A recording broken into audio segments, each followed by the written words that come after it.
Est-ce que vous m'entendez bien? Oui, parfait. Magnifique. Voilà. Donc, alors, bonjour à toutes et à tous. J'ai l'immense plaisir et privilège de vous accueillir pour cette 5e conférence débat par Zoom, série au cours de laquelle nous tenons à comprendre l'émergence de vagues de solidarité. Aujourd'hui, notre oratrice est l'une des chevilles ouvrières capitales de ce projet, puisqu'il s'agit de la docteure Renata Latala. Quoique la plupart d'entre vous la connaissent parfaitement, je vais rappeler en 2 mots quelques jalons de sa longue carrière et de son abondante production académique. Renata a fait son doctorat à l'Université de Fribourg, thèse dont elle a tiré une monographie imposante intitulée, je cite, Une génération d'intellectuels catholiques dans la Pologne de l'entre-deux-guerres, l'œuvre de Łaski et son milieu. Après un détour fructueux dans l'histoire de la psychologie et de la psychiatrie, elle s'est penchée toujours plus résolument sur l'évolution du syndicat Solidarność, et plus particulièrement sur les différents échos que ce dernier a eu en Suisse.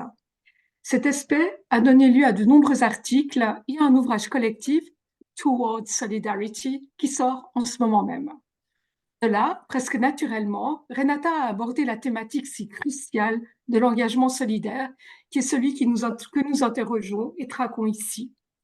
Aujourd'hui, Renata se servira de l'exemple si frappant de Solidarność pour interroger ce qu'on pourrait peut-être appeler le non 1980. Les années Reagan donnent-elles le signal d'une nouvelle forme de solidarité? Si oui, pourquoi et dans quelle mesure? Cet élan est-il forgé ou simplement impulsé par ce qui se passe en Pologne? Comment cet engouement particulier s'articule-t-il à ce qui se produit ailleurs dans le monde? Et comment comprendre cet essor solidaire dans un contexte couramment considéré comme étant celui des, passez-moi l'expression, années fric? Telles sont en vrac quelques-unes des questions que tu vas aborder, Renata, dans les minutes qui viennent. Je suis impatiente de t'entendre et je te laisse la parole. Merci beaucoup, Irène, pour ta généreuse présentation. Je vais juste ouvrir quand même les... Ah, pardon. Ça fonctionne de tout à l'heure, mais justement. Je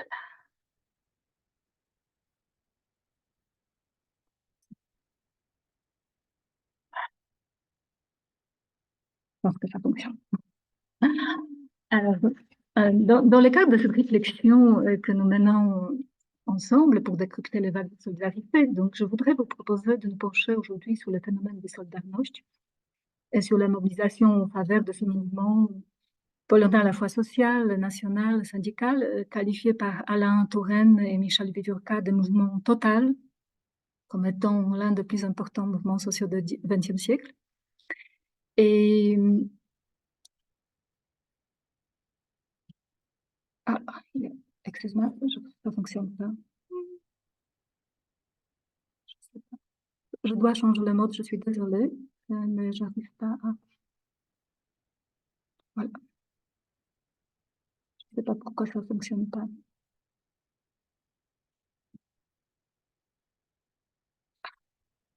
Voilà, c'est un peu prestige comme ça, un mitigé. Mais j'ai mis ce diapo parce que justement le mot solidarité, solidarność, solidarité avec solidarność, ces mots résonnent avec force dans les années 80 dans les villes européennes, mais aussi sur les autres continents. Donc quand vous voyez photographies, films, affiches, drapeaux, bannières, tracts, badges de livres, révèlent un intérêt, un engouement international pour le mouvement qui prend naissance en Pologne en août 1980 sous ce bon nom de Solidarność. Donc, ce mouvement polonais Solidarność, qui va jouer un rôle essentiel dans la chute du communisme en Europe du centre-est, suscite tout au long des années 80 une puissante mobilisation à l'échelle internationale. Plusieurs auteurs ont souligné déjà le caractère exceptionnel de cette mobilisation, mentionnant, comme le fait Coderis, qu'aucune d'autre cause n'a réussi d'engendrer une telle mobilisation d'une telle intensité et sur une durée. À ce point, il faut que je souligne brièvement que si l'histoire politique de ce mouvement a été largement écrite, il y a de l'abondance de documents, de livres, et celle des mobilisations en sa faveur, l'histoire de l'union fraternelle, pour reprendre l'expression de Karol Modzelewski, l'historien médiéviste, intellectuel de gauche et figure majeure de l'opposition politique origine communiste, Cette histoire, dis-je, reste encore un champ de recherche ouvert. Il y a bien sûr des travaux sur ce sujet, et je voudrais mentionner notamment dans leur historiographie polonaise l'ouvrage dirigé par Patrick Pleskott, un grand spécialiste du mouvement Solidarność, qui regroupe des contributions, qui esquisse des actions menées dans différents pays en faveur de ce mouvement, se concentrant plutôt sur les acteurs, sur quelques actions. Toujours est-il que l'histoire de ces mobilisations reste encore fragmentaire, ouvrant un champ prometteur à la recherche. Et moi-même, en fait, en enquêtant sur l'histoire de cette mobilisation en Suisse, mais croisant bien sûr aussi les documents d'archives en France, en Italie en particulier, je me suis rendu compte combien ce champ d'investigation reste encore en chantier. En tenant de retracer l'histoire des mobilisations en faveur des Solidarność, je me suis vite rendu compte, puisqu'on est dans cette imagerie, l'image métaphorique des vagues, qu'il ne s'agissait pas de la fabrication d'un atténuateur d'idées, mais bien plutôt celle d'un foisonnement de vagues qui enflent, qui refluent, chacune à leur rythme, se succèdent ou se chevauchent et bousculent aux événements en réalité de décennies. Et il me semble qu'on peut voir nettement dans les années 1980 un horizon d'attente, de souvenirs d'espérance, pour utiliser l'expression des Koselleck, qui s'ouvre avec l'essor de Solidarność et qui navigue sur les résacs que l'on observe dès la fin des années 1970, si on reste dans la formulation métaphorique de la marée. Donc, c'est juste pour avoir cette sorte pas forcément de comparaison, mais par rapport à des années 70. Bien sûr, il n'y a aucun doute que les années 70, les causes de mobilisation sont multiples en Occident. Donc, l'Occident, donc j'utilise ce terme pour désigner les pays démocratiques de cette période en Occident, à l'exclusion de soi-disant démocratie populaire. Et donc, plusieurs historiens ont largement travaillé sur ces années-là, du point de vue générationnel, en particulier sur les agents de ces mobilisations. Et donc, c'est évident qu'à partir de 1968, pendant toute la décennie 1970, l'on assiste à la multiplication de thèmes, de bandes de lutte, de nouvelles formes d'engagement. Ce sont vraiment des années qui interpellent le politique, tout est politique, l'expression qui reste un attendard de ces années-là. Donc, par l'ampleur et la diversité de domaines concernés, antinucléaire, culture régionale, droits des femmes, engagement contre le régime de Franco Salazar, contre la dictature chilienne, pour la paix, contre la guerre de Vietnam. Donc, on pourra énumérer encore plus. Les mobilisations des années 70 donnent l'image d'un moteur de changement. Elle accrédite la primauté des forces sociales sur les forces politiques. Elle favorise le développement d'un mythe révolutionnaire à l'extrême gauche et plus largement l'image de mouvements de masse. Et pourtant, si la génération active de ces années-là fait son apparition dans l'horizon des possibles avec 68 et les mobilisations qui s'en suivent, dans la deuxième moitié des années 70, on observe en finale la retombée du souffle mobilisateur. Quelque part, ce champ des possibles se procyclement referme. Et plusieurs auteurs qui ont travaillé sur ces années, on les dénommant même les années utopiques ou idéologiques, montrent clairement un renversement qui s'opère. En effet, on observe un bousculement de vagues qui se heurtent en réalité et aux faits, comme par exemple la lutte ouvrière change de signification avec la multiplication des fermetures d'entreprises, les violents débats qui accompagnent la publication de l'archipel Gulag, le bannissement de Solzhenitsyn hors de l'Union soviétique, les massacres perpétrés par Khmer Rouge au Cambodge, la fuite des Vietnamiennes en 1979, la rivalité des clans pour la succession de Mao Tse-tung, la persécution des physiciens Sakharov et aussi à l'encontre des intellectuels en Tchécoslovaquie, en Pologne, et c'est malgré les accords de Helsinki. Tout se vague, plus ou moins haute, plus ou moins puissant, se chevauche, se croise, se heurte, s'annihile finalement. Et à cela s'ajoute bien sûr la transformation du contexte économique et social, la délusion idéologique, celle du communisme à visage humain ou du socialisme réel. Tout cela crée une nécessité de redéfinir le politique. Et dans le choix des témoignages, des pamphlets, des essais politiques, des réflexions philosophiques suscitées par l'antitotalitarisme de ces années-là, de la fin de ces années-là, se dessinent les questions qui interpellent à la fois les thèses du socialisme de l'Est et celles des systèmes occidentaux. Quelle démocratie si les droits de l'homme ne sont pas reconnus? Quelle place pour l'individu si les collectifs priment? Quelles sont les limites des politiques? Comment, tout simplement, envisager le vivre ensemble? Et ces questions sont dans l'air en août 1980, à un moment du nom, un mouvement qui prend le nom de Solidarność apparaît en Pologne. Et rapidement, cette contestation collective nationale se transforme en un mouvement international, car dès sa naissance, on observe qu'il existe de l'intérêt pour Solidarność au sein de différentes sociétés européennes et hors de l'Europe. Et un élan général de soutien en faveur de solidarité se développe pendant l'existence légale des syndicats et s'accroît encore après le 13 décembre 1980, date de l'instauration de la loi martiale. Alors, comment cela se fait-il? Et l'hypothèse que je proposais est que face aux désillusions utopiques idéologiques des années 1970, l'essor de Solidarność n'apparaît-il pas comme un nouveau champ d'expérience répondant aux attentes d'un nouveau projet sociétal, d'un idéal de vivre ensemble? Donc cette interrogation centrale, qui se reflète dans le titre de mon intervention, nous invite à nous poser alors plusieurs questions de fond.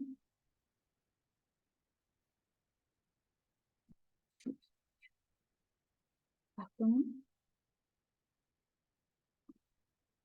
Voilà.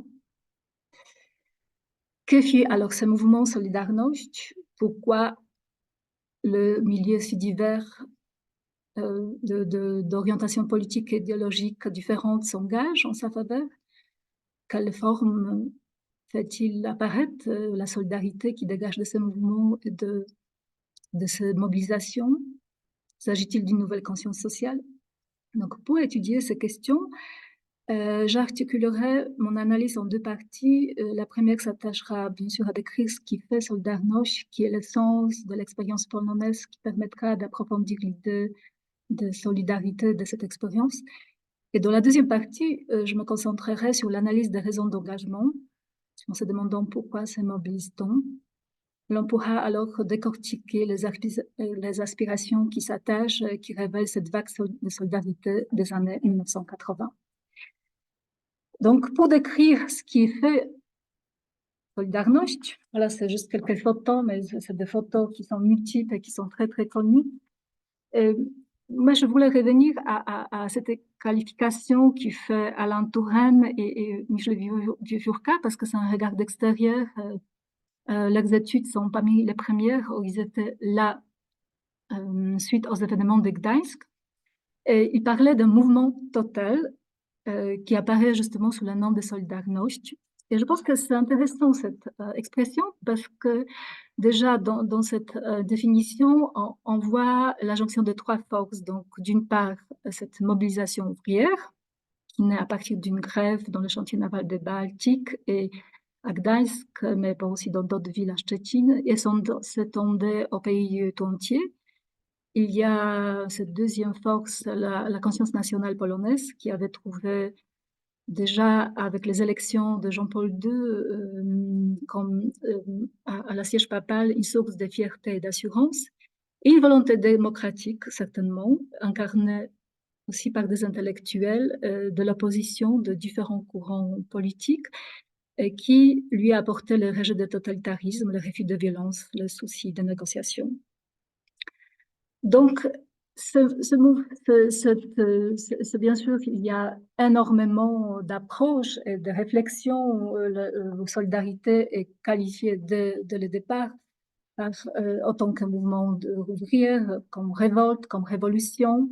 Donc, cette définition c'est multiple déjà dans les années 80 et par la suite. Mais maintenant, je pense qu'après tant d'études qui existent, de recherches, on peut dire, voilà, dans le prolongement de Touraine et de Viorca et des autres, bien sûr, des historiens, que D'une part, Solidarność s'inscrit dans l'histoire des luttes ouvrières et syndicales du XXe siècle, tout autant que dans les combats d'indépendance nationale au sein du bloc soviétique. Et son nom, c'est sûr que d'abord, il désigne un mouvement de protestation sociale. Donc, Solidarność est d'abord le mouvement de révolte.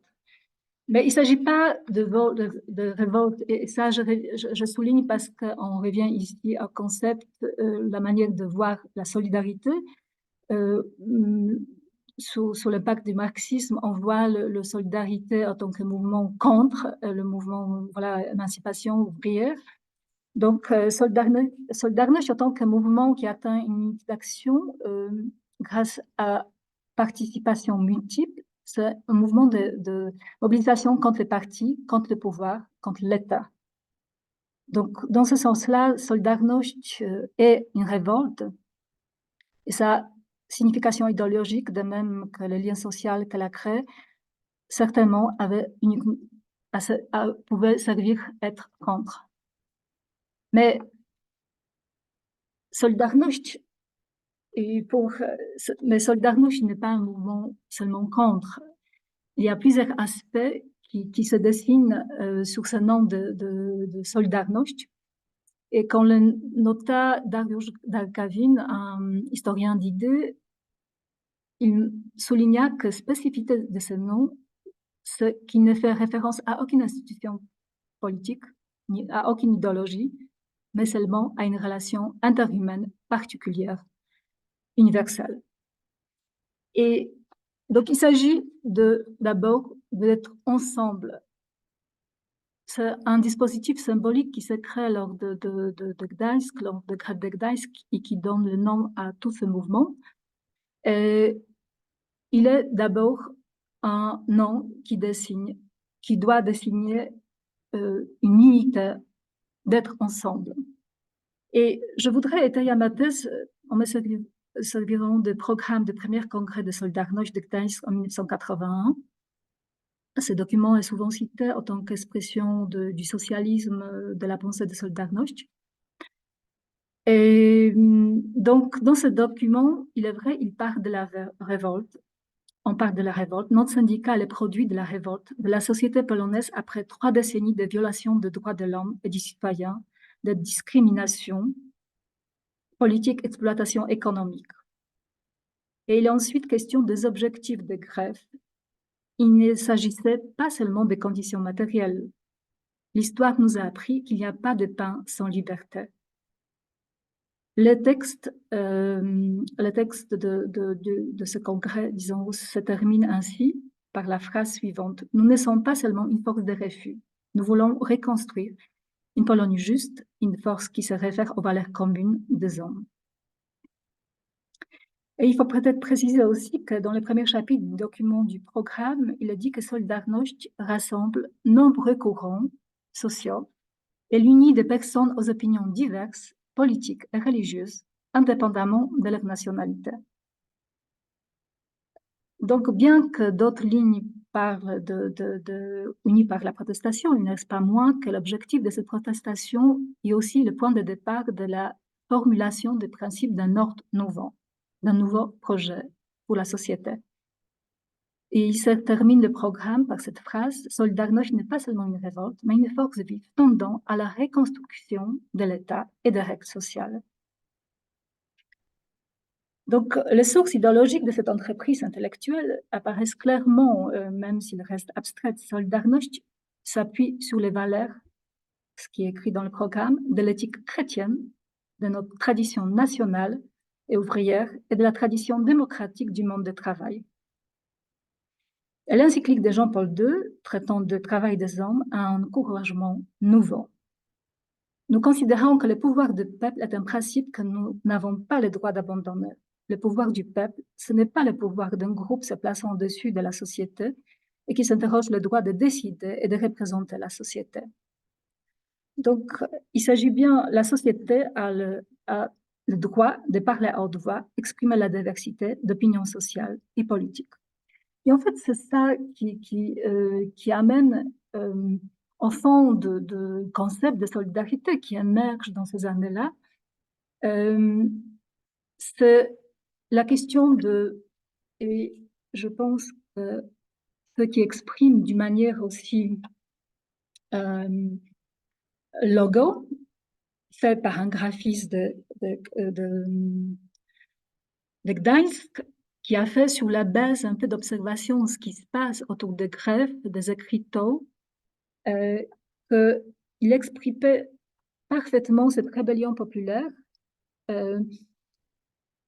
Voilà, ces inscriptions manuscrits, slogans peints pour dire, voilà, nous n'abandonnerons pas, nous sommes ensemble, solidarité, etc., qui devient un symbole par la suite de tout ce mouvement. Et avec un simple mot, exprime un peu tout. Et si on regarde les graphismes de ce mot, c'est question d'être ensemble, donc marcher ensemble. Il a représenté les gens qui viennent de couleurs, de grandeurs différentes et qui doivent se serrer très très fort pour marcher ensemble. Mais si on marche ensemble, bien sûr, il faudra avoir un but concret, il faut avoir un objectif, il faut être unis, mais il faut avoir aussi un projet en commun. Et quel est ce projet? C'est pas un projet politique, c'est pas un projet. Le Solidarność ne s'est jamais créé en tant que mouvement politique parce qu'il n'y avait pas cette possibilité, mais il a amené du politique dans l'espace public en recréant un espace pour les gens, l'espace en récupérant le presse, en récupérant la mémoire. Donc, c'est un projet d'être ensemble, de créer, de s'intéresser à la politique. Et c'est ça, en fait, qui se passe, que cette conscience de gérer du politique, de se mettre ensemble pour reconstruire une société, une police, une cité, était la base de ce mouvement. Ça peut être peut-être idyllique, mais les auteurs qui analysaient ce mouvement, comme David Ost, un chercheur américain, dans ces années-là, mentionnait justement ce caractère de la société civique, un mot qui n'était pas souvent utilisé à cette époque, ni en Pologne, ni dans les pays des blocs de l'Est. Et qu'est-ce que c'est le société civique et qu'est-ce que ça représente le mot solidarność? C'est pas seulement d'être ensemble, mais aussi d'être responsable l'un de l'autre. Donc, il y a ces éléments qui sont très, très forts dans je vois que le temps passe, donc je ne vais pas entrer plus dans l'analyse, mais d'être ensemble et d'être responsable et de prendre responsabilité de l'autre, de prendre la responsabilité pour la cause commune, pour la police, pour la cité, qui appartient à tous les hommes. Donc, c'est vraiment autour des consensus de valeurs qui sont reconnus par tous les membres du mouvement. C'était quand même presque 10 millions de membres de ce mouvement, qui la reconnaissance autour de quelques valeurs qui sont de base la dignité humaine, la liberté, la tolérance, le pluralisme d'opinion. Ce qui a permis aussi de participer à ces mouvements de gens de traditions philosophiques, de courants politiques très, très différenciés. Parce que le consensus, c'était consensus autour des valeurs générales, qui étaient acceptables pour tout le monde, comme dignité de l'homme, dignité de travail. Et qu'est-ce qui se passe? Donc, je ne vais pas, on peut peut-être revenir après sur cette question-là. Et qu'est-ce qui se passe, en fait, que ce mouvement réveille autant d'intérêt parmi les sociétés occidentales sur les deux autres continents?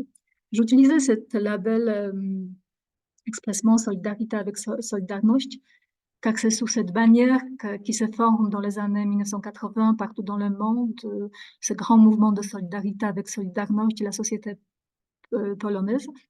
Et certainement, si on parle des mobilisations en général, on se pose des questions qui, pourquoi, comment, avec quel effet.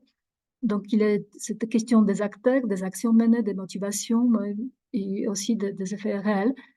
Bien sûr que le temps ne permet pas d'étudier toute cette question-là. C'est pourquoi je voudrais me pencher plus particulièrement sur les motivations. il faut juste dire que, bon, je pense que c'est connu que les activités de Solidarność ont bénéficié à l'époque en Occident un large soutien de la part de différents milieux, tant des syndicalistes que des milieux catholiques, que les milieux trotskistes, que des célébrités, recrutés à la fois du monde de la culture, de la science, de la politique. Il n'est pas rare vraiment voir, même à l'époque, des politiciens, des journalistes, des universitaires, des acteurs et des chanteurs célèbres exhiber le signe distinctif victoire devant les caméras. Et donc, si on analyse un peu le discours, la rhétorique utilisée par ces différentes actions solidaires, hein, qui ressortent de différents milieux, qui ressortent de documents écrits, de sources orales, telles que les témoignages, il apparaît que les raisons qui poussent à agir les gens sont très multiples et complexes. Elles se situent autant que sur le plan intellectuel que réflexif, émotionnel que relationnel. Dans ce sens, l'on peut établir toute une typologie qui redessine pour expliquer la relation de solidarité. Bien sûr, une telle typologie reste toujours approximative, réductrice, parce qu'il n'y a jamais un seul motif qui pousse les gens à s'engager, à se mobiliser. Donc, on observe toujours un croisement de plusieurs facteurs. Et je pense que sur ce point, les observations de Sharon Erickson-Nepstadt, qui analysa le mouvement de solidarité en faveur d'Amérique centrale, sont intéressantes. Justement, elle nota que, cherchant à expliquer les relations de solidarité, note que l'importance des aspects culturels, personnels, qui vraiment influencent l'engagement, en mettant particulièrement en avant le rôle de valeur commune des émotions. Donc, je vous présente juste une typologie comme ça très générale qui peut être discutée et qui est pas, qui peut être changée, mais voilà, c'est pour avoir point de départ. Donc, je fais cette typologie en pointant un facteur dominant ayant influencé la décision de réagir, mais comme je dis, il n'y a jamais un facteur. Donc, il y a certainement raison politique, donc pour soutenir l'opposition démocratique, le syndicalisme international devant la démocratie, agir contre la violation des droits de l'homme, défendre le droit de travail, la liberté d'expression, etc. Et il y a souvent de valeurs qui sont liées pour le milieu catholique qui s'identifient beaucoup avec l'enseignement social de l'Église. Même les gens qui étaient élevés qui se disent comme catholiques de gauche souvent, ou des gens qui ont abandonné l'appartenance religieuse, mais qui ont gardé quand même tous ces principes de l'enseignement chrétien et la vision de société en tant que corps naturel, c'est-à-dire question de s'engager pour l'autre et de responsabilité face à la société. Et bien sûr, identification aux idéaux qui sont très, très multiples. Ça peut être autant l'identification à la cause ouvrière que renouvellement de la vie sociale des paysans, idéal d'une société autogestionnaire, l'indépendance, de la liberté nationale. Donc, voilà. Et il y a les figures, ce que j'appelle les figures de bons samaritains. Donc, je pense plutôt sur l'attitude morale, c'est-à-dire être plus proche de ceux qui souffrent. Donc, aider, créer des liens qui est lié, bien sûr, émerge la figure qui émerge du message évangélique, mais qui est autant, qui séduit autant croyants ou non croyants, qui voit l'essence, la figure des bons samaritains en tant que figure d'engagement, pas de pitié, pas de compassion, mais avant tout d'engagement. Et solidarité des confréries, donc bien sûr, il y a toujours des groupes dans ces mobilisations et on le voit déjà dans les années 80 par rapport au Solidarność, mais pas seulement. Il y a, par exemple, un grand mouvement qui émerge international, AIDA, donc l'aide, association d'aide aux artistes emprisonnés et persécutés, qui prend naissance en France, mais qui a des cellules dans différents pays européens, aussi en Suisse, AIDA Suisse, qui s'intéressent pour aider, pour se mobiliser en faveur des artistes. Donc, il y a cette solidarité dans confrérie par rapport à un mouvement de Polonais, mais aussi par rapport à d'autres causes qui émergent dans ces années-là. Et enfin, relationnel émotionnel, parce que je l'ai mis du côté, parce que vous imaginez bien qu'il s'agit de contact, cet élément, ce facteur relationnel émotionnel, elle est partout en fait. On ne peut pas s'engager ni seulement pour des raisons politiques, c'est toujours on entre en contact avec les gens. Et on voit bien que ce facteur relationnel, parfois, dans l'engagement de certains activistes de milieu de gauche, normalement extrême gauche, devient plus important. Le fait de connaître les gens en Pologne, le fait de connaître le membre de Solidarność, de connaître la situation là-bas, parfois il prime par la suite sur la politique. Donc, bien sûr, il y a tout ce facteur. Et après, bien sûr, si on regarde la manière de s'engager, comme je dis, des engagements sont multiples, ils prennent des caractères plutôt l'action humanitaire, plutôt les campagnes de soutien, l'aide aux syndicats clandestines. Voilà, je fais un peu quelques photos, mais voilà, à titre plutôt exemplaire. Donc, certainement, un des mouvements qui s'engage le plus souvent et qui est assez exceptionnel, c'est le mouvement syndical. C'est en référence à ce mouvement ouvrier international de combat. Donc, c'est le syndicalisme, c'est l'autogestion. Donc, tout, c'est en même temps la manière de voir aussi ses propres causes. Donc, il y a dans les revendications, dans le but, et c'est vrai que l'argumentation qui est utilisée par argumentation de servir la cause syndicale permet d'une part d'éveiller cet intérêt des milieux syndicaux un peu partout en Occident, mais en même temps, c'est aussi une manière de voir se réaliser quelque part une action commune.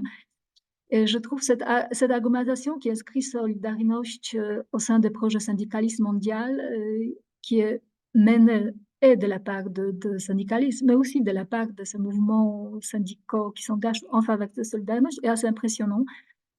Et donc, c'est quelque part, on voit ce mouvement comme un mouvement qui rejoint la tradition du mouvement syndical mondial par sa caractère global, un syndicalisme authentique du tiers-monde. Mais voilà, donc ça c'est un des aspects. Je pense que je dois me dépêcher, c'est ça, n'est-ce pas? Oui, je dois me dépêcher. Donc, je ne vais pas analyser tous ces éléments. Peut-être on peut revenir. Ce qui se passe, ce qui est évident que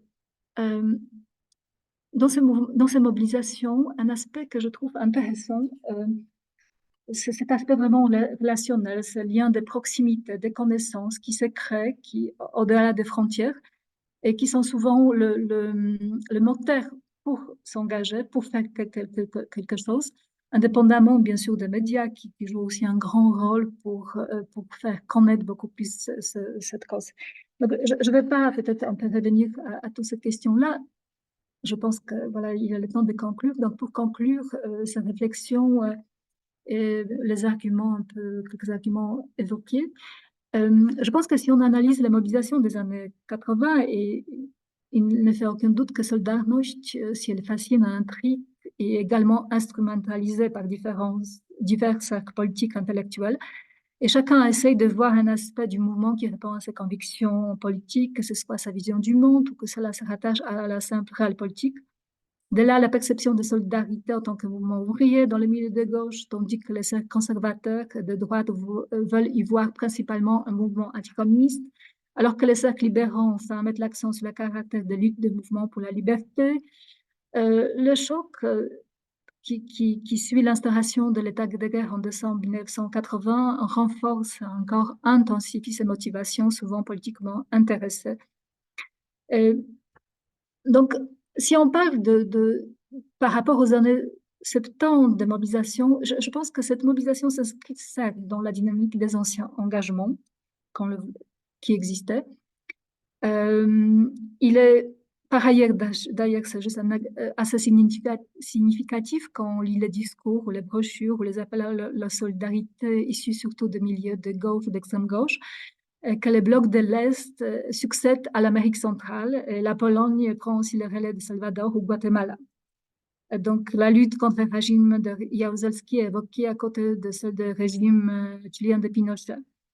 Donc, certainement, le mouvement Solidarność, par sa complexité, crée des conditions pour que soient rassemblés des pensées, des éléments, des thèmes récurrents et qui retrouvent une nouvelle dynamique dans cette vague de mobilisation.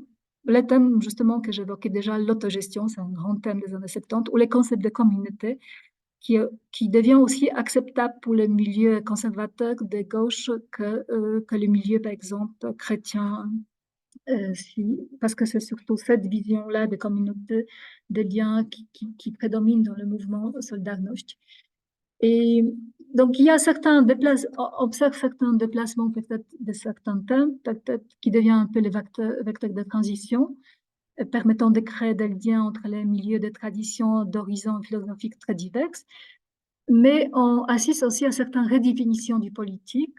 Donc, le politique qui n'est plus incarné par l'État, par les partis politiques, mais peut prendre forme du social, du quotidien, du personnel. Chacun peut s'engager, chacun peut participer dans ce mouvement et en faveur de ce mouvement et prendre un relais.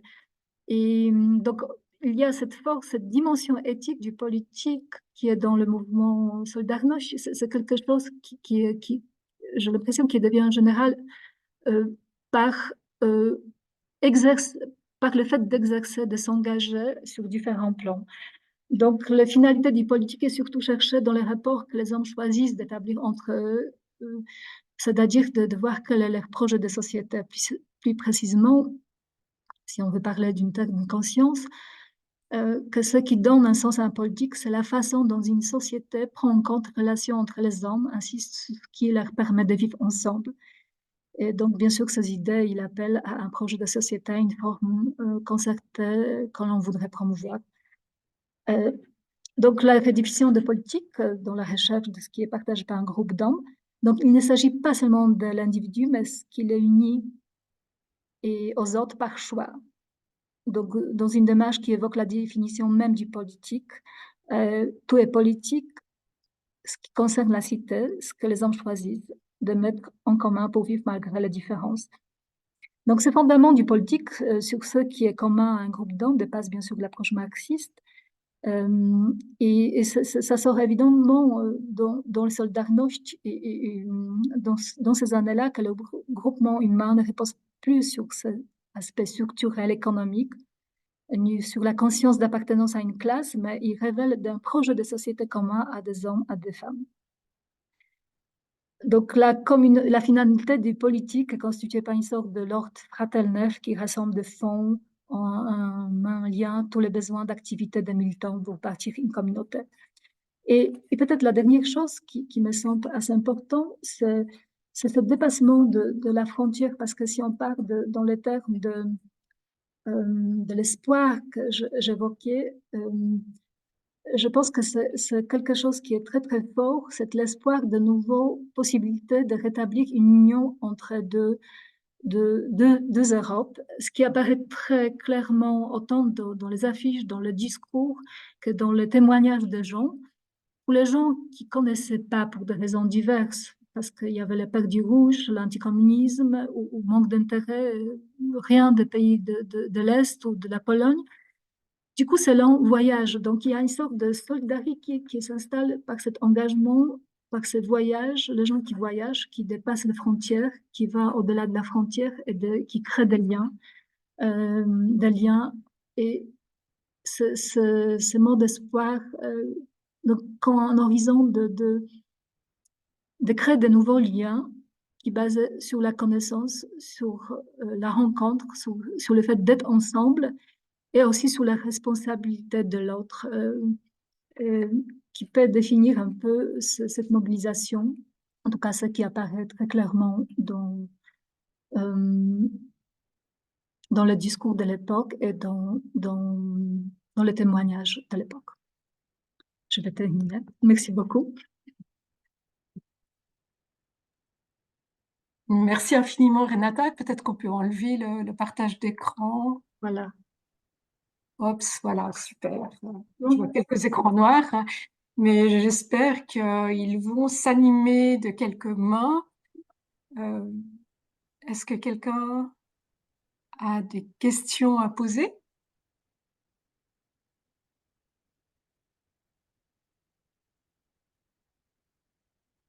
Alors, ben, Hussein?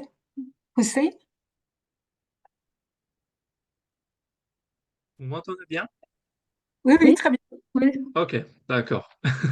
C'est juste parce que la dernière fois, l'audio ne marchait pas. Donc, juste pour me rassurer. Mais merci beaucoup, madame, pour votre exposé. Et moi, j'avais préparé des questions, mais en fait, je pense que vous avez déjà euh, pas mal répondu à ces questions-là. Donc, moi, je dirais que je commence avec, disons, petite curiosité. Et vous avez justement parlé de cette forte mobilisation que Solidarność a suscité aussi en Occident. Alors, ma curiosité, c'est juste de savoir si on a pu constater une forte mobilisation aussi dans l'Europe orientale, dans les pays voisins, je sais pas, par exemple en Hongrie, en Ukraine, etc. Si on a eu des expressions de solidarité, disons, fortes aussi dans ces pays-là. Disons, pas aussi forte, par le fait que c'était quand même sous le régime, donc il n'y avait pas cette possibilité. Mais bien sûr, il y avait un grand intérêt dans ce pays, ce qui se passe en Pologne. En même temps, l'inquiétude de déstabilisation, parce que tout le monde craignait que 68 va se répéter. Mais cet intérêt, voilà, sur le plan humain, parce que je pense que c'est ça qui est intéressant, ça manifestait par le fait que les gens lituaniens, par exemple, ou les Hongrois ou les Tchèques, ils apprenaient les Polonais. Ils apprenaient les Polonais justement pour discuter, pour participer. Et ce qui est aussi intéressant, que c'est déjà dans la fin des années 70, mais aussi dans les années 80, beaucoup des écrits de dissidents qui étaient édités en Occident étaient traduits par la presse clandestine polonaise en polonais et qui étaient transférés par la suite dans ces pays, voilà, en lituanien, en tchèque, en hongrois.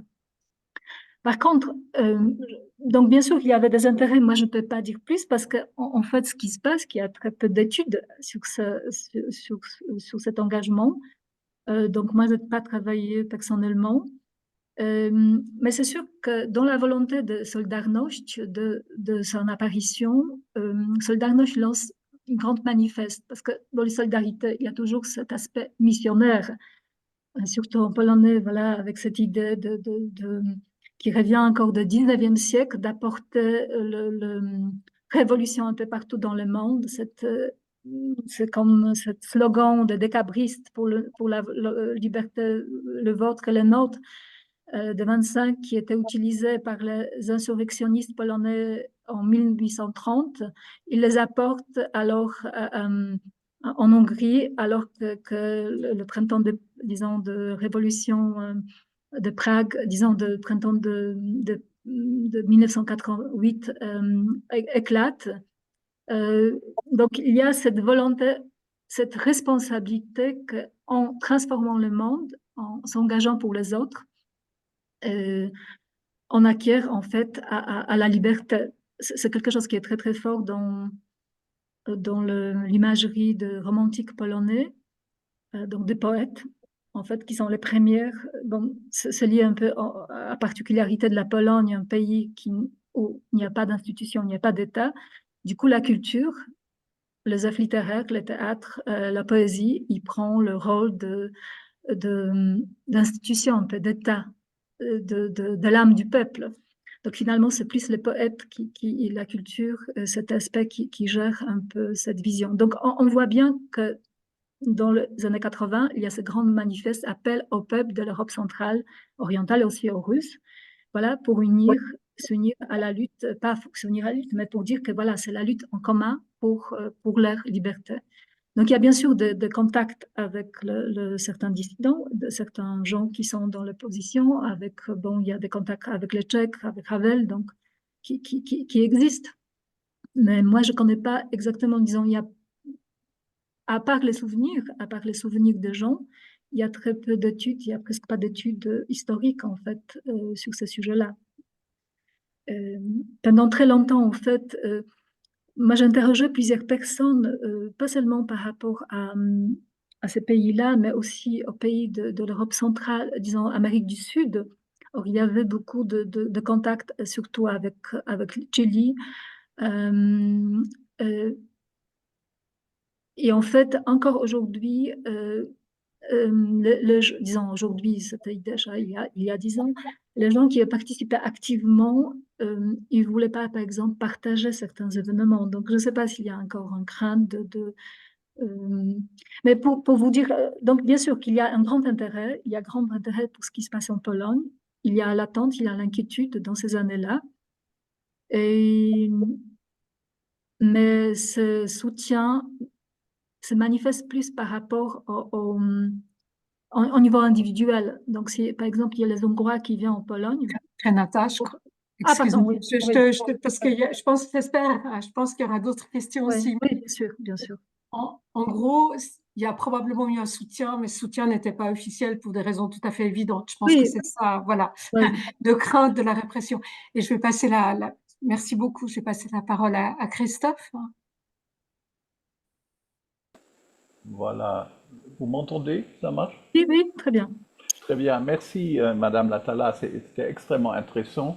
Et bon, vous avez dans un court, un bref moment, vous avez fait un grand horizon. Donc, c'est clair qu'il y a beaucoup d'éléments encore à approfondir. J'étais impressionné par votre, disons, réflexion sur les mouvements des années 70, c'est-à-dire le lien avec oui, les utopies, les expériences, mais aussi les espoirs qui ont été parfois un peu freinés hein, des années 70 en Occident et qui ont maintenant trouvé un nouvel acteur, dans un certain sens, dans une situation qui n'était pas espérée, bien qu'il y avait des révoltes ouvrières avant, hein, dans les pays de l'Est. Hein. Donc, parfois, on pouvait le voir aussi dans une tradition de révolte, comme vous dites, de grandes grèves, même violentes. Mais après, c'est devenu autre chose et vous l'avez très bien expliqué. J'ai des petites questions un peu aussi de curiosité parce que je ne connais pas trop bien ce domaine. Vous avez parlé, et ça c'est une question un peu de sémantique, et je sais que Irène est toujours intéressée par l'histoire des concepts. Vous avez dit il y avait derrière, et même dans les formulations, cette idée de société civique. Moi, je connais un peu cette discussion à l'ouest, mais aussi évidemment autour de Václav Havel en Tchécoslovaquie. Et là, on a toujours traduit comme société civile, civil society, qui est le terme philosophique un peu plus établi, notamment depuis l'époque moderne. Est-ce qu'il y a une différence ou est-ce que c'est simplement une question un peu de traduction ou disons, c'est une petite question, c'est pas important. J'ai bien aimé aussi votre effort de typologie, de distinction des différents motifs et des différentes, si vous voulez, sources de solidarité avec Solidarność. Je crois que c'est très important et tous les courants catholiques sont évidemment extrêmement importants.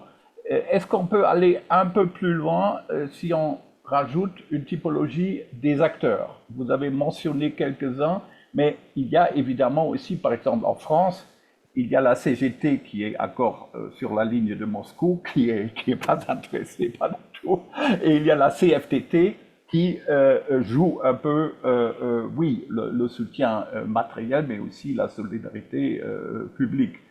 Donc, est-ce qu'on pourrait, dans les différents pays, un peu faire une sorte de cartographie un peu des pour et contre? Ça serait, je crois, intéressant, parce qu'il y avait aussi des gens, je crois, c'était aussi dans vos histoires orales que vous avez présentées une fois à notre département, il y avait des gens qui étaient quand même un peu allergique contre le catholicisme officiel, c'est-à-dire il y avait là, c'est pas dans un certain sens. Donc ça, et dernièrement, la question des moyens. Il y a évidemment solidarité affichée, il y a des soutiens, il y a des envois de matériaux, même de choses matérielles, mais il y a aussi l'argent.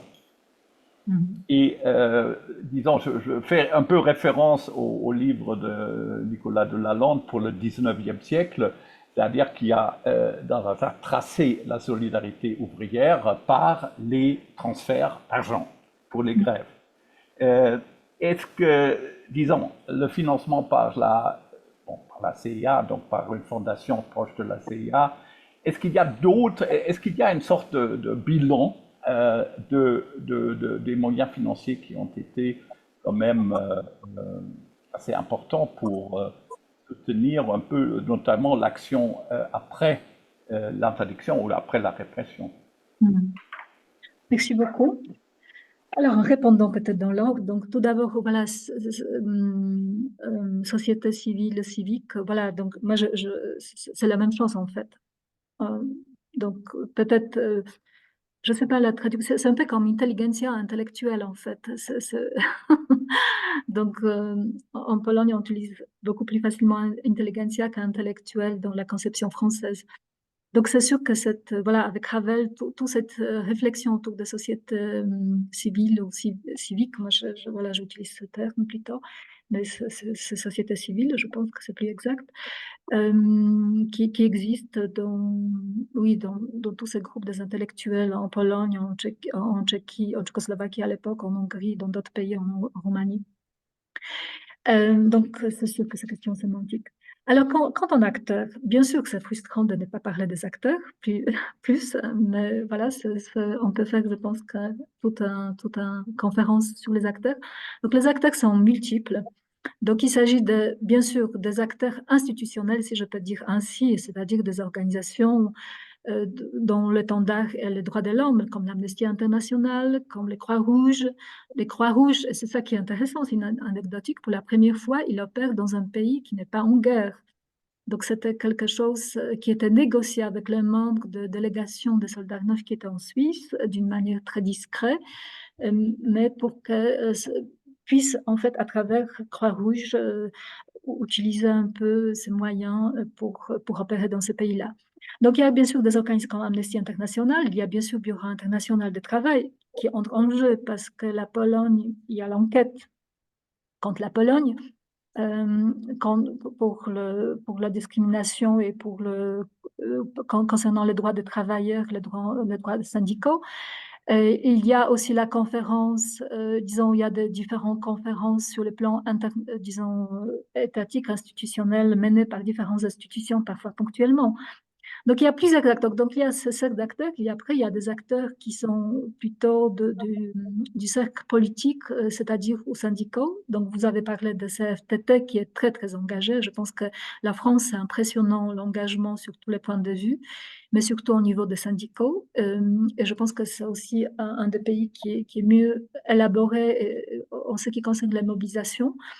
Mais c'est sûr qu'en ce qui concerne les milieux politique, si je peux dire ainsi, donc le milieu syndical, il y a aussi le milieu d'extrême gauche, le milieu trotskiste. Et c'est étonnant parce que ce sont deux milieux qui s'engagent comme les premiers.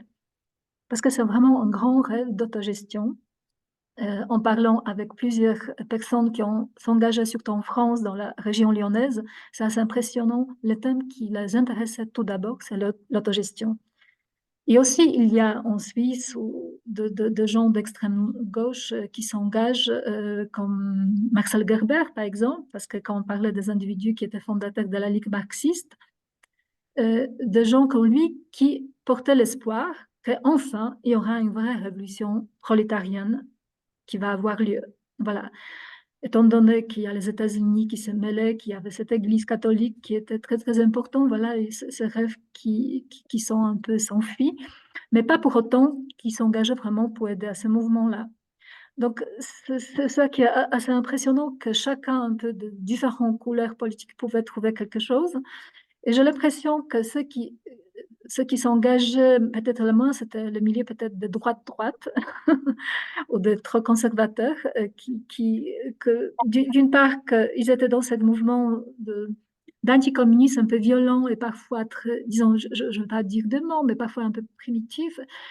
Mais c'est-à-dire qu'ils avaient leur vision des choses. Et c'est vrai que le mouvement Solidarność, il ne voulait pas être anticommuniste, il était apolitique. Et c'est quelque chose, parce que c'était vraiment cette vision de la société civile, Donc d'être apolitique et de lutter contre un régime, contre un pouvoir, mais rester dans ces zones, dans cet espace-là. Et bien sûr, donc il y avait quand même le mouvement voilà, de milieux catholiques. Bien sûr, le pontificat de Jean-Paul II, sa manière de gérer des choses, ses paroles, et surtout que c'est un pape qui utilise beaucoup de droits de l'homme. Donc les concepts de droits de l'homme sont très, très présents dans son enseignement. Ces discours sur le droit du travail, la dignité des travailleurs, voilà, qui sont ici au bureau au BIT ou qui sont publiés sont extrêmement importants. Donc, les catholiques, il y a justement ces catholiques un peu qu'on appelle souvent les catholiques de gauche parce qu'ils ont une vision peut-être, comme en France, voilà, en France c'est assez intéressant, ces catholiques qui s'engagent déjà dans les années 70 et qui essayent de trouver une sorte de pont entre les marxistes, le milieu de gauche, la doctrine catholique. Et donc, il y a ces milieux qui sont très, très présents, mais il y a différenciation dans ces milieux-là. C'est pas seulement parce qu'ils sont catholiques qui s'engagent, c'est aussi parce qu'ils ont créé des liens, parce qu'il y a certains qui étaient très présents dans ces pays du bloc de l'Est ou en Pologne, déjà dans les années 70, pour soutenir ce qu'on appelait à l'époque l'église de silence, c'est-à-dire de catholiques persécutés, pas forcément pour apporter de l'aide, mais pour d'être ensemble, pour dire qu'ils s'intéressent à eux. Donc, il y avait ces relations humaines. Et bien sûr, il y a les gens, une société, c'est impressionnant dans différents pays, bien sûr, en fonction des possibilités de chacun, société civile. Et en plus, il y a bien sûr ces Polonais qui sont un peu partout, en Europe, des États-Unis, aux États-Unis, au Canada, en Australie, qui appartient à ces anciennes émigrations polonaises, qui sont très présents. Souvent, ils sont à la base moteurs de plusieurs initiatives, mais ils n'auraient jamais pu faire seuls sans être toute la société. Et c'est ça qui intervient. En fait, le dernier mot, cette question de soutien, des relations, en fait, des relations, des liens qui se créent entre les gens dans les localités. La Suisse est un bon exemple, comment ces comités de soutien d'aide humanitaire ou politique qui se créent vraiment de manière très, très locale. Oui. Merci Merci. beaucoup. Je crois que ça doit continuer. Merci pour vos explications. Merci beaucoup, Renata. J'ai vu que Michel avait levé la main.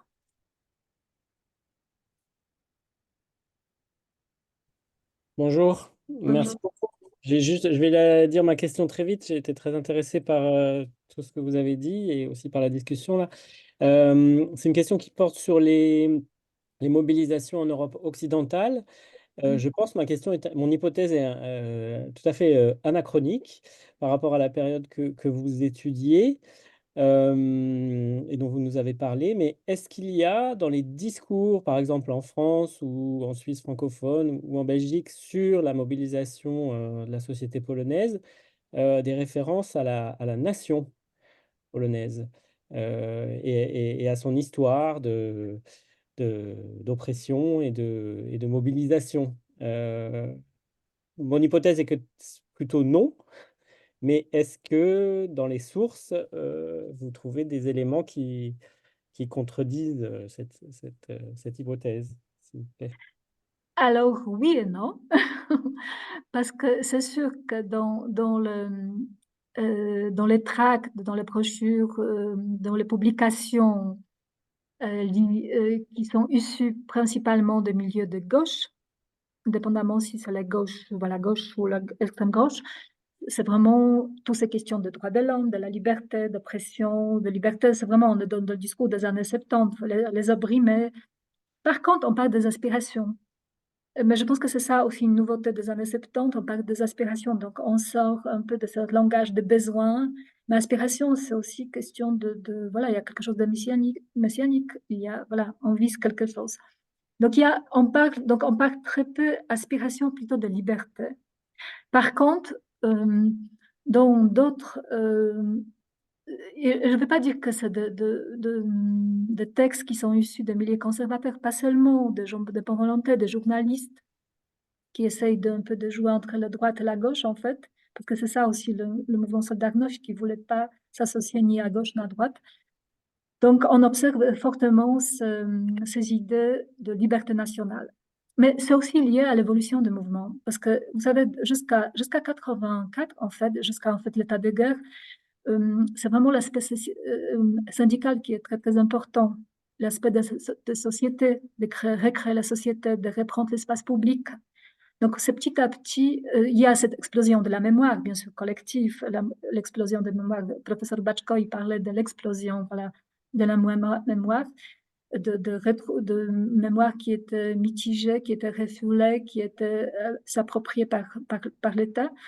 Mais petit à petit, en fait, on découvre, même par les milieux de gauche, et, et c'est déjà, en tout cas dans les écrits que je trouvais en Suisse, petit à petit, cet aspect de la liberté nationale apparaît, mais de manière très discrète en fait, très discrète. Donc ça reste quand même dans les concepts de libération, voilà, contre la dictature avant tout. Est-ce que j'ose encore une dernière question? Ce serait abuser de mon pouvoir. Très, très rapide. C'est peut-être pas vraiment une question, mais j'aimerais revenir sur cette idée de moment 1980, puisque tu as montré de manière extrêmement convaincante comment on passe d'une forme d'engagement à une autre forme d'engagement. Et pour reprendre cette idée d'années 80, dans quelle mesure d'abord l'invasion des troupes soviétiques en Afghanistan n'a pas aussi été une possibilité pour des gens qui se disaient de gauche pour aller critiquer encore davantage l'Union soviétique et le système communiste dans son ensemble.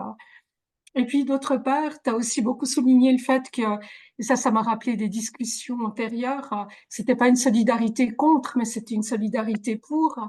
Et l'un des éléments que tu as avancé pour appuyer cette thèse, c'était que on sentait cette solidarité à l'intérieur même de la population, cette idée chacun est responsable de tous.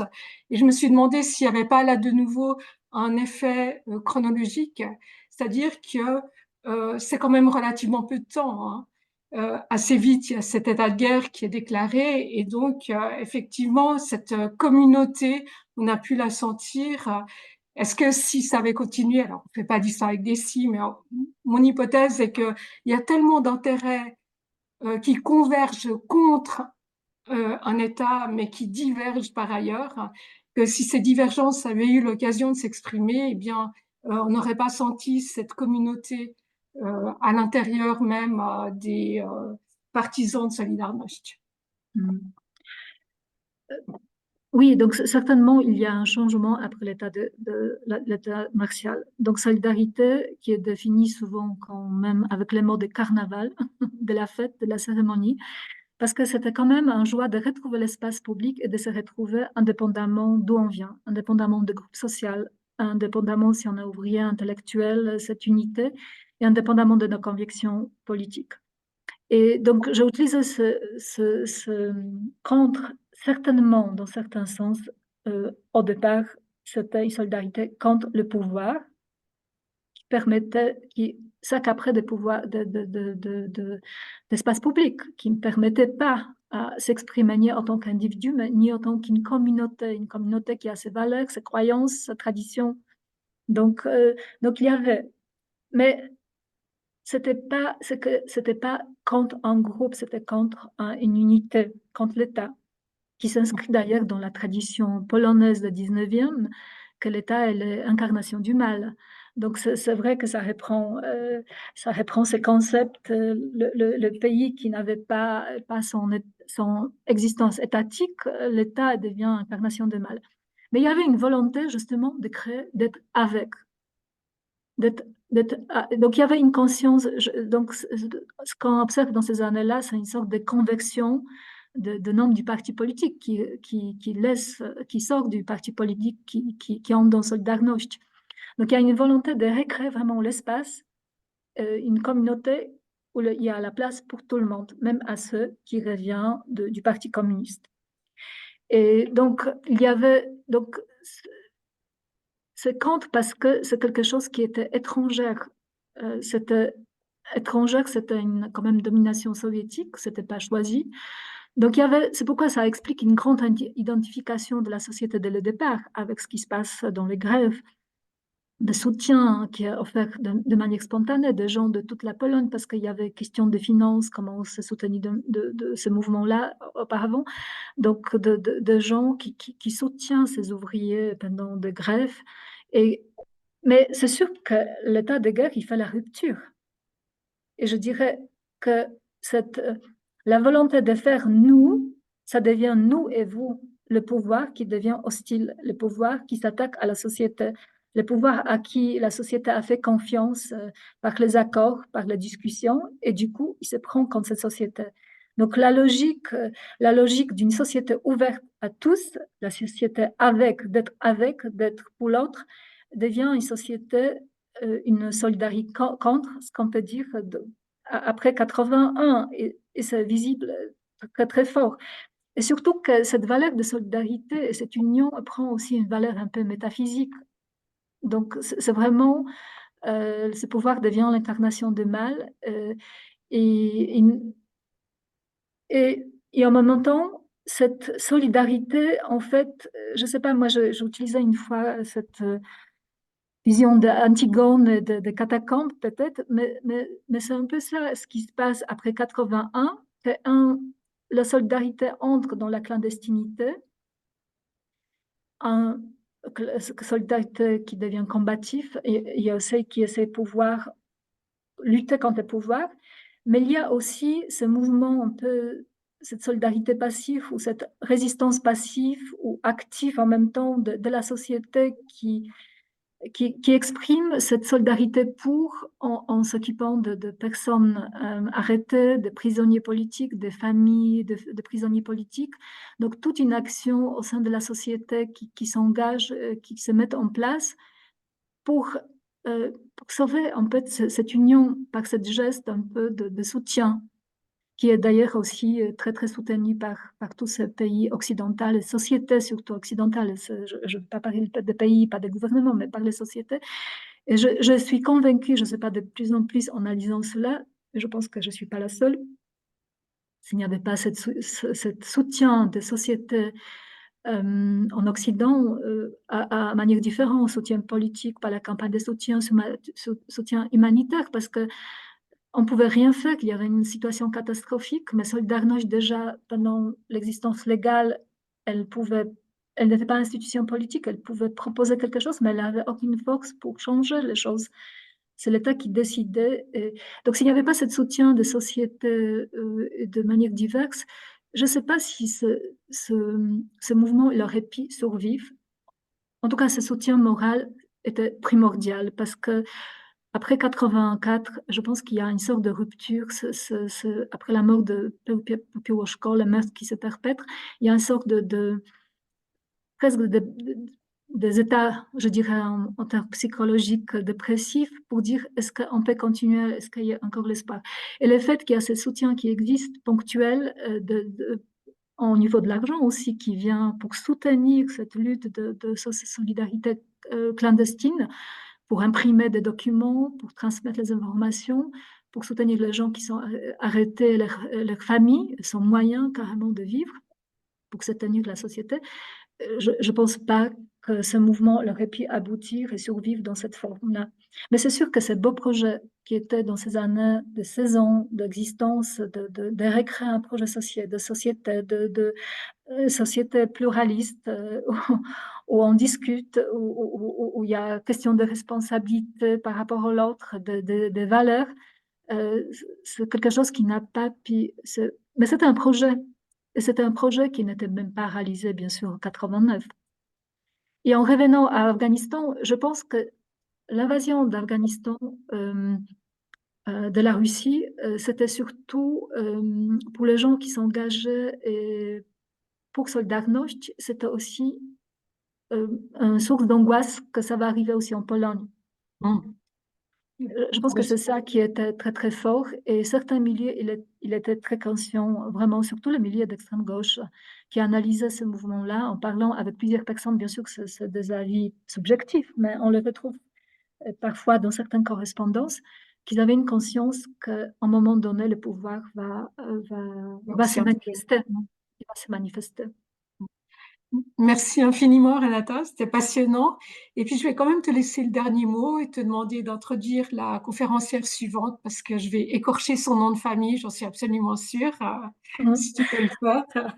Oui, alors on aura le plaisir d'entendre le 24 mai, voilà, c'est juste, Anita Budiszewska, qui est docteur de sciences politiques de l'Université de Varsovie et qui est à ce moment-là elle est responsable de deux projets en philanthropie. Et elle collabore avec l'Institut de philanthropie ici à l'Université de Genève, qui va s'interroger sur la question justement de l'idée de solidarité dans nos temps présents à l'époque des médias sociaux. En bref. Merci beaucoup, merci à toutes et à tous. Et puis, bon, voilà, on se donne rendez-vous pour le 24. À bientôt. Merci, à bientôt. Au revoir.